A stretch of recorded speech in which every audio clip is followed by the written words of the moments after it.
paying their way even in the cost of living crisis, but who feel that this country no longer gives them or their children a fair chance.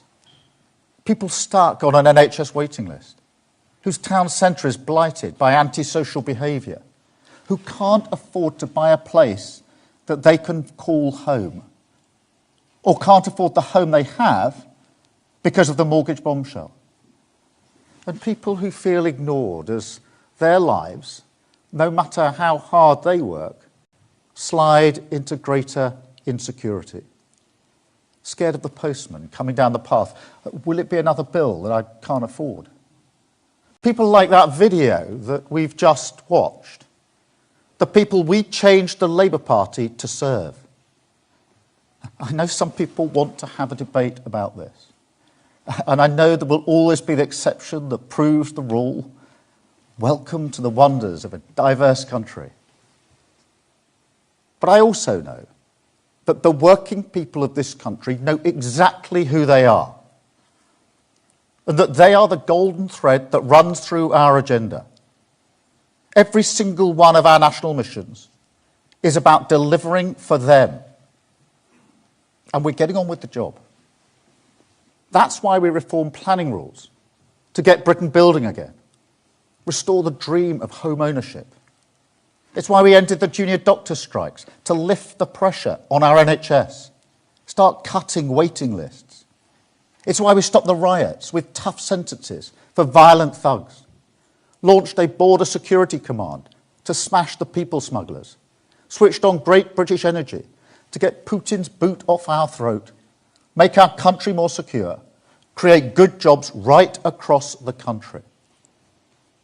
It's also why we've started the work of changing our economy, stabilising it, fixing its foundations, but also changing how it works for them. An employment bill that will finally make work pay, that will contribute to growth and raise living standards for working people. A direct response to the cost of living crisis that we were elected to tackle for them. Because, let me tell you, it's working people who pay the price when their government fails to deliver economic stability.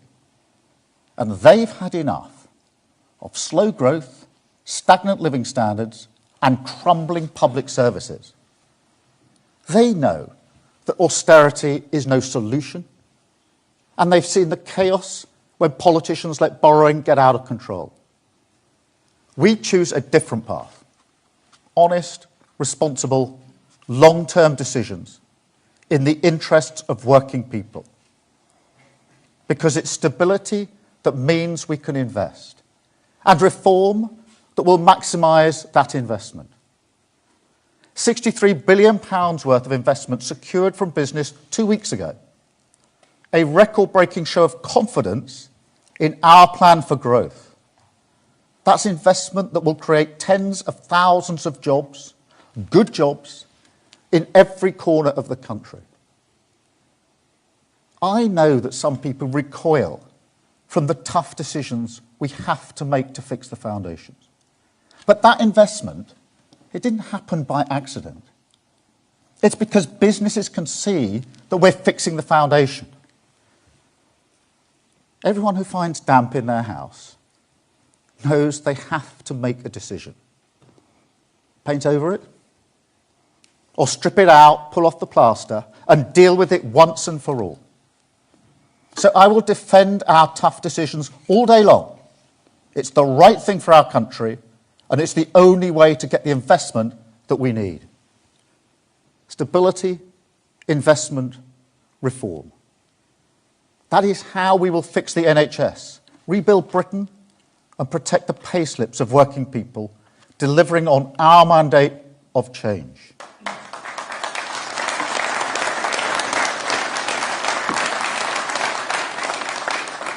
And that's what the budget this week will be about. It's what every week of this government will be about. A budget for working people, from a government for working people. Because returning Britain to their service That is our fundamental cause, and it never changes.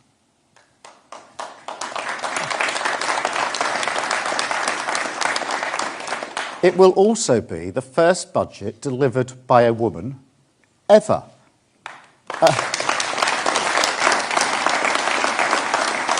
That is a moment of pride. When Rachel Reeves stands up, she will be making history. And I can tell you, young women and girls across the country will be watching, they will look up, and they will notice.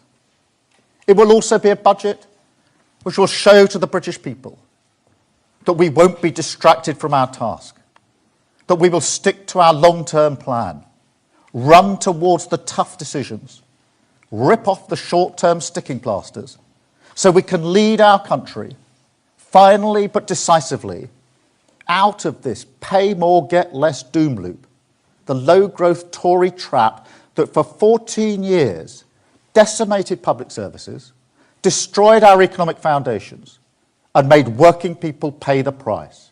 Now, mark my words, that era is now over. We are turning the page on Tory decline, closing the book on their austerity and chaos. Those days are done. They're behind us, and change is here.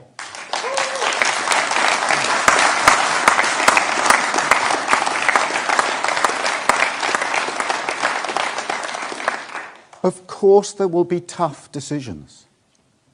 Rebuilding Britain and delivering growth, that'll take the skills and effort of all of us.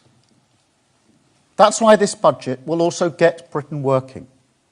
It will pave the way for reforms that tackle the root causes of economic inactivity and make sure that those who can work do work. As a Labour government, we will always help those who cannot support themselves. But the UK is the only G7 country where economic inactivity is still higher than it was before COVID. And that's not just bad for our economy. It's also bad for all those who are locked out of opportunity. So the Chancellor will announce £240 million in funding to provide local services that can help people back into work and the dignity that that brings. A Britain that works for working people, with all those who can playing their part.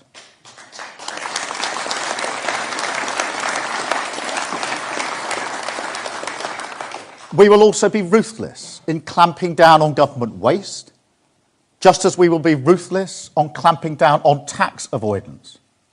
So the British people can see that every penny counts. Now, every single person in this country had to do that during the cost of living crisis. And government must be no different. And frankly, when we're asking broader shoulders to carry a higher burden on tax, that determination to be more productive and efficient in government, that's the very least their contribution deserves. And look, nobody wants higher taxes, just like nobody wants public spending cuts. But we have to be realistic about where we are as a country. This is not 1997, when the economy was decent, but public services were on their knees. And it's not 2010, where public services were strong, but the public finances were weak. We have to deal with both sides of that coin. These are unprecedented circumstances. But the budget the Chancellor will deliver on Wednesday will prevent devastating austerity in our public services and prevent a disastrous path for our public finances. That's the reality of what would happen if we'd stuck to Tory spending plans. And it's why we never, unlike the opposition in 97 and 2010, committed to the same spending plans. And yes, things are worse than we could possibly have expected during the election. And the budget will set that out very clearly. I mean, just look at the state of our prisons last week. Where's the Tory apology for that? watching the prison population rise while they dithered, too weak either to reform sentencing or build new places, too scared to conduct a proper spending review, as we've done, because the damage they knew it would uncover. Oh, they knew. That's why they ran away from that exercise and called an early election instead. They knew our public services were broken. They knew there's a black hole in the public finances. £22 billion of unfunded spending this year, wasting the reserves 3 times over on Rwanda, asylum hotels, propping up failing train companies. And that's before we even get to the long-term challenges ignored for 14 years. An economy riddled with weakness on productivity and investment. A state that needs urgent modernisation to face down the challenges of a volatile world.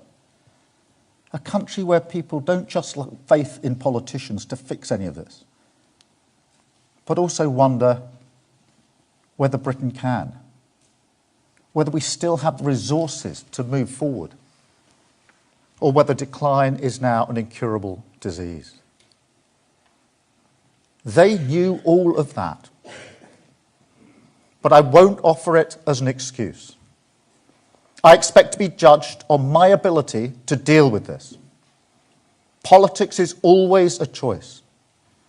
So we won't hide from our decisions on Wednesday, or for that matter, any day.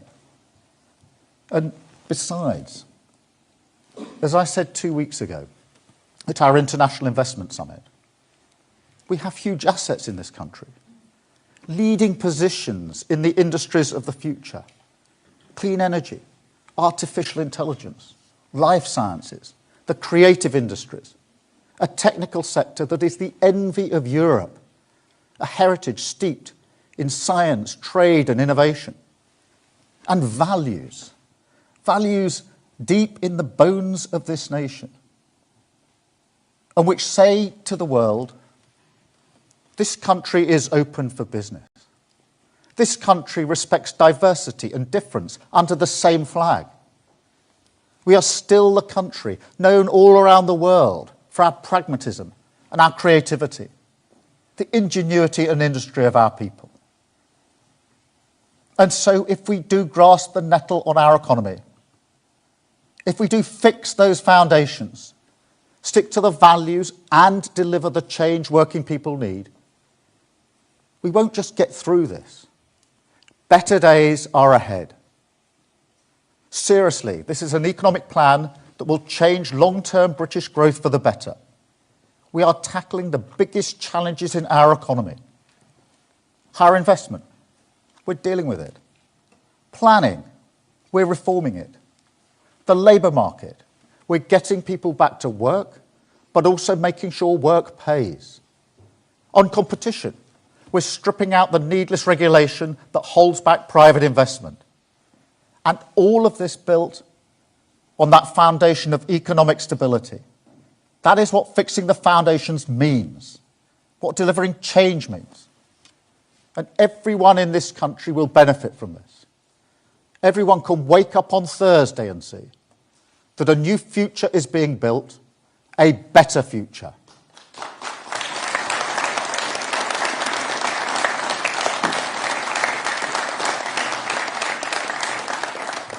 But I tell you now, what we can't do is waste any more time.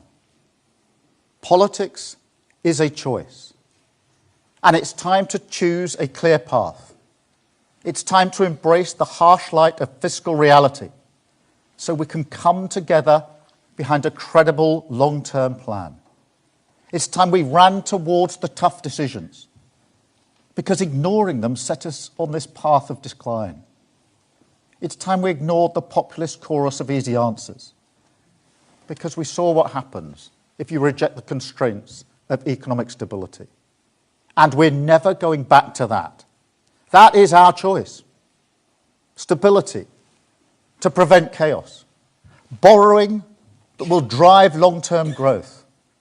Tax rises to prevent austerity and rebuild public services We choose to protect working people. We choose to get the NHS back on its feet. We choose to fix the foundations, reject decline, and rebuild our country with investment.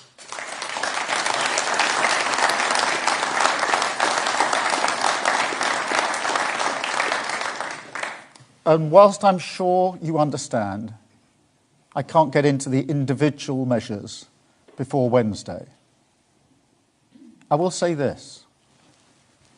If people want to criticise the path we choose, that's their prerogative. But let them spell out a different direction. If they think the state has grown too big, let them tell working people which public services they would cut. If they think tax rises are unfair, let them tell working people which taxes they'd raise instead. If they don't see our long-term investment in infrastructure as necessary, let them explain to working people how they would grow the economy for them. And if they think that taxes are too high, but they don't want to cut public spending, let them tell working people why the lessons of Liz Truss no longer apply. Because I've said it before, and I'll say it again, the time is long overdue for politicians in this country to level with you honestly about the trade-offs this country faces. To stop insulting your intelligence with the chicanery of easy answers. Working people know that hard choices are necessary. They lived through the Liz Truss episode. They lived through the cost of living crisis. So they know that the things they want from us, protecting their living standards, rebuilding our nation, fixing our public services, they know that this can only be achieved alongside economic stability. There are no shortcuts. No, what they want to see on Wednesday is a country on a different path, making different choices. They don't want to pay the price anymore in times of crisis because our economic foundations are weak. And they don't want to see the proceeds of growth, which could serve their family, their community, their public services, instead always serving those at the top. They want change, and that is what they will get, because that is the mandate we're elected to deliver, the only path consistent with our driving purpose to return Britain to the service of working people.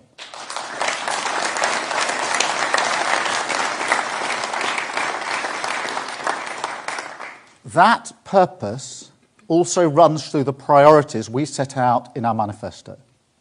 The national missions, which capture the hope working people have for the future of our country. And look, there's a paradox in politics at the moment.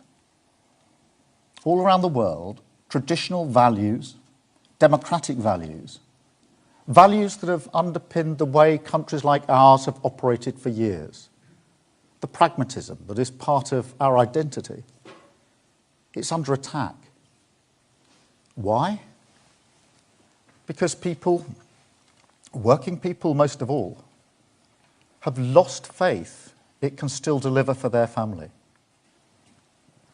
And yet at the same time, what people want from politics, that hasn't changed.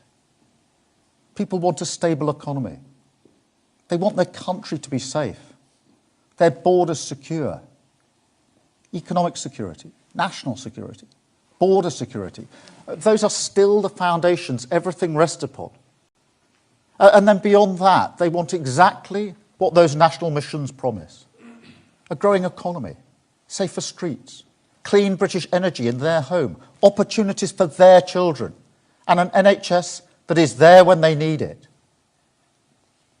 I know populism preys on the fears that people have, that these things no longer belong to them. But I've never felt that the right response is to ignore those concerns, rather than showing that they can still be delivered. So I'm never going to pick just one of those missions and say that's everything, because every single one of them matters to working people. And for that same reason, I will never turn away from them either. In fact, because I know that actions speak louder than words, because I expect to be judged by the British people. In coming weeks, on every mission, we will publish clear ambitions for this Parliament. And we will also track our progress against them. So every single person in this country can see exactly how we measure up to the things that matter to them. After all, we have 5 years and a big mandate. So working people will not accept any excuses. They want to see us build 1.5 million homes, make sure a record number of children start school ready to learn, raise living standards so there's more cash in their pockets, restore confidence that crime will be punished, guaranteed neighbourhood policing in every community, make sure our energy system is more secure by harnessing clean British energy, accelerating towards net zero.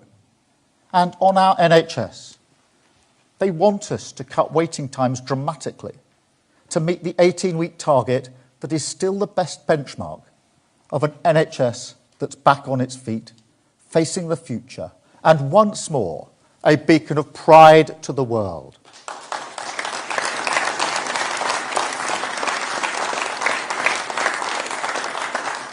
These are my priorities for change, and I won't change course. The budget will light the way, and we will use the power of government, stability, investment and reform, partnership across the whole of society, galvanised by clear objectives, to deliver on the priorities of the British people.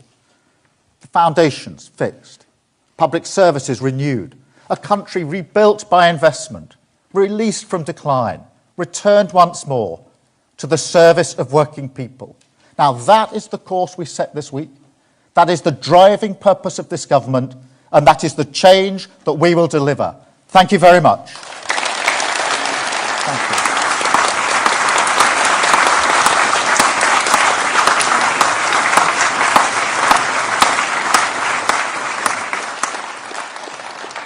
Thank you very much. I'm now going to take a number of questions from the media, and I think I'm starting with Vicky at the BBC. Vicky, I think I can just about see you out there. Hi, Vicky Young, BBC.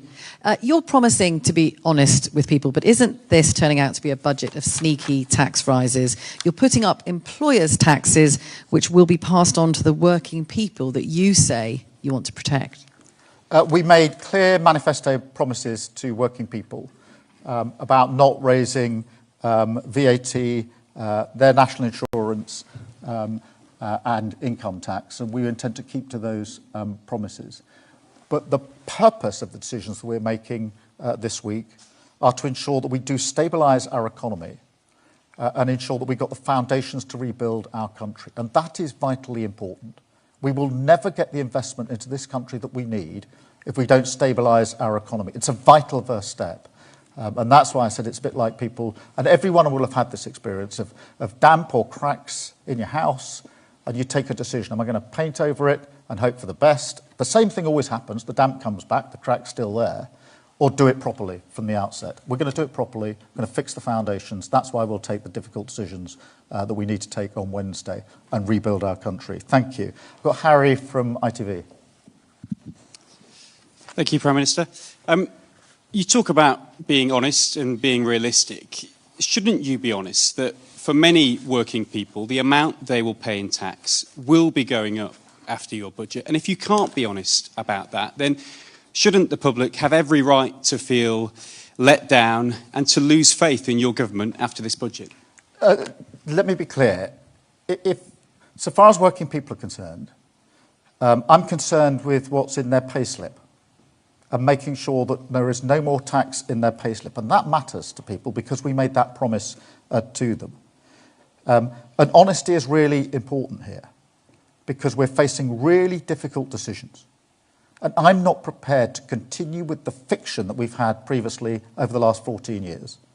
Where there are problems, we'll identify them and we will fix them. And because we are fixing them, we will have the foundation to rebuild our country. And that's what I mean by levelling with people. Not pretending there are easy answers.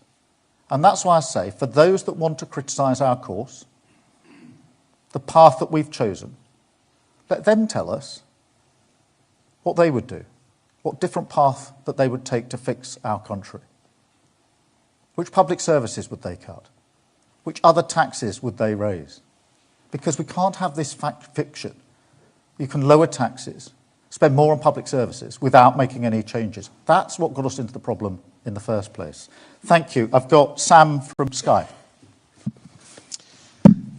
Sam Coates, Sky News. Thank you, Prime Minister. This is going to be a big tax-raising budget. Are you certain that you're front-loading the pain? And if so, can you rule out more big tax hikes in future budgets? Because there's a fear that we're just going to go through all of this again in a year's time when, for instance, you realise that you haven't got a plan for how to pay for things like social care. Well, let me take that head on, Sam, because I fundamentally believe that we need to run towards the tough decisions. I fundamentally believe we have to fix the foundations so that we can build a better future. And that's tough. That's difficult. But that's why we're taking the decision on Wednesday to do it, because it's the right thing to do, and it's the right thing for our country. And I think and believe that it will also allow investment to come in, secure that we're a government that's prepared to do the tough things to stabilise the economy. Now, 2 weeks ago, we got £63 billion worth of investment in our international summit. That's an unprecedented amount of money. And many of those investing said it's because they've got confidence in the way that we're approaching the economy. That doesn't happen by accident. So if you want a sort of proof point, if you like, that the tough decisions we're making to stabilise the economy do trigger the investment that we need, I would point to that investment summit. And I'm absolutely confident that other money will follow in. And that's measured in good, well-paid jobs across the country, which is what we were elected to deliver for working people. Thank you, Sam. I've got Chris at GB News.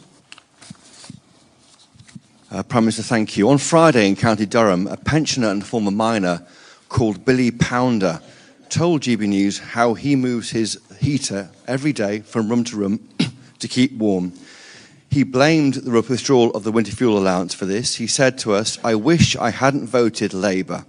There are millions like Billy Pounder out there worried about your budget. What would you say to Billy Pounder?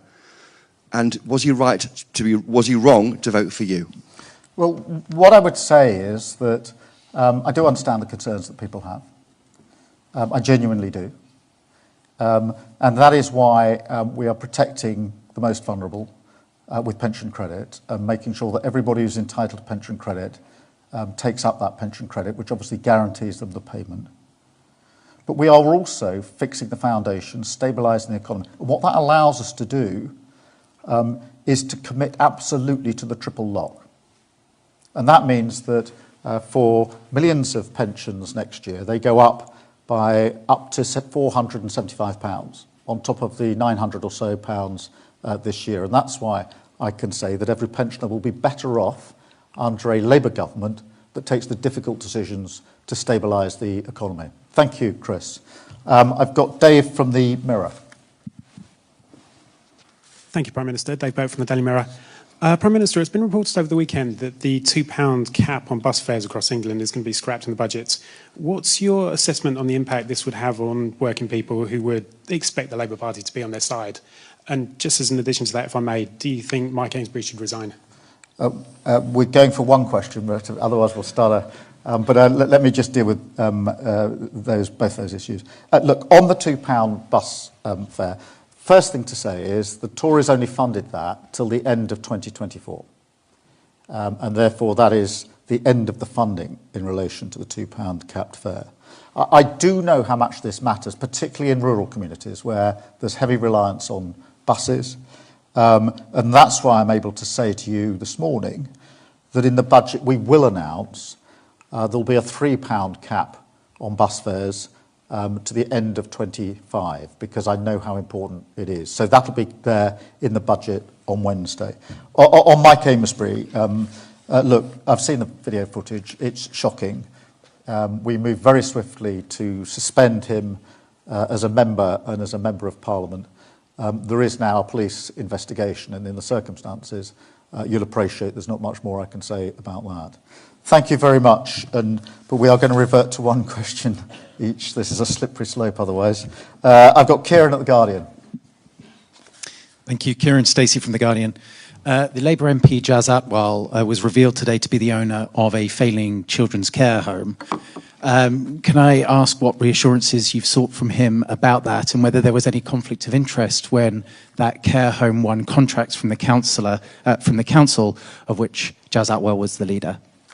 Yeah, look, Kieran, thank you for that. I'm not across the full details of this, although I've seen the story. And what I would say is that I would expect anyone in a situation like that to take their responsibilities seriously. Thank you. Lucy from the FT. Thank you, Lucy Fisher from the Financial Times. Prime Minister, your Chancellor has confirmed that she's changing the debt rules to borrow more to invest in capital expenditure. Do you accept this is a move that pushes up interest rates? And what's your message to people with mortgages or debt that will become more expensive as a result? Thank you. I'm not going to preempt exactly what the Chancellor will say on Wednesday, but I have been really clear that we have to move to a situation where we invest in the future of this country, where we invest to ensure that we get the better jobs that we need, we have the infrastructure that we need. And so part of what we will say on Wednesday is first how we're going to fix the foundations and deal with the problem that we've inherited. But secondly, how then we rebuild the country. And investment is an important part of that story. Precisely how that will take place will be set out in detail on Wednesday. I do not accept the proposition that it'll have an impact on interest rates. Thank you. Max from The Times. Thank you, Prime Minister. Max Kennex from The Times. I'd like you to press you on a previous question. You've made very clear today that to take on the inheritance, there'll need to be tax rises. But will this be the last Labour budget in which you'll need to raise taxes? And if you can't answer that, how can people have optimism that there will be better times ahead if you won't rule out further massive tax rises in budgets? Yeah, look, thank you for the question. We are fixing the foundations in this budget. So that is the purpose of this budget, to take the difficult decisions now. And nobody wants tax rises. Least of all me. So we will do the hard work in this budget to allow us then to rebuild the country. I can't give you a cast iron guarantee that never again in any budget will there be any adjustment to tax, because we just don't know what's round the corner. We've lived through in the last 5 or 6 years Ukraine, COVID, etc. But I can tell you that as we stand here now going into this budget, it is our intention to take the tough decisions here and now up front in the hope that we can then build or rebuild the country on that stable foundation. So you can take from that the tough stuff is coming in this budget. We're going to scrub this down into this budget, but I'm going to resist the temptation to say that at no point ever will there ever be any adjustment to anything else in the future. The purpose of this is to ensure we do take the tough decisions now, stabilise the economy and create the conditions for investment and growth, which I think we are doing, as we've evidenced from the money that's already coming in. So that's the approach, take the tough decisions now, and do it at this budget. So you can expect to see pretty well all of that in this budget. Thank you. I've got Jack from The Sun. Thank you, Prime Minister. Jack Ellison from The Sun. Every day, millions of people across the country will get in their cars and go to work.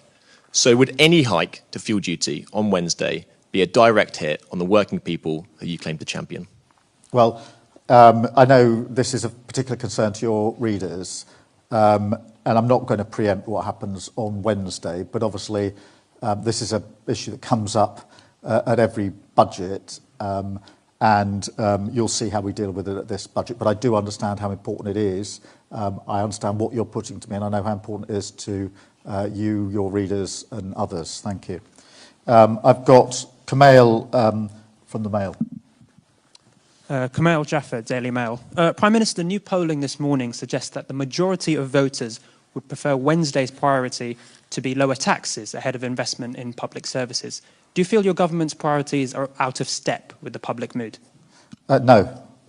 I think for too long we've pretended that you can lower tax and spend more on your public services, and you can't. And it's about time.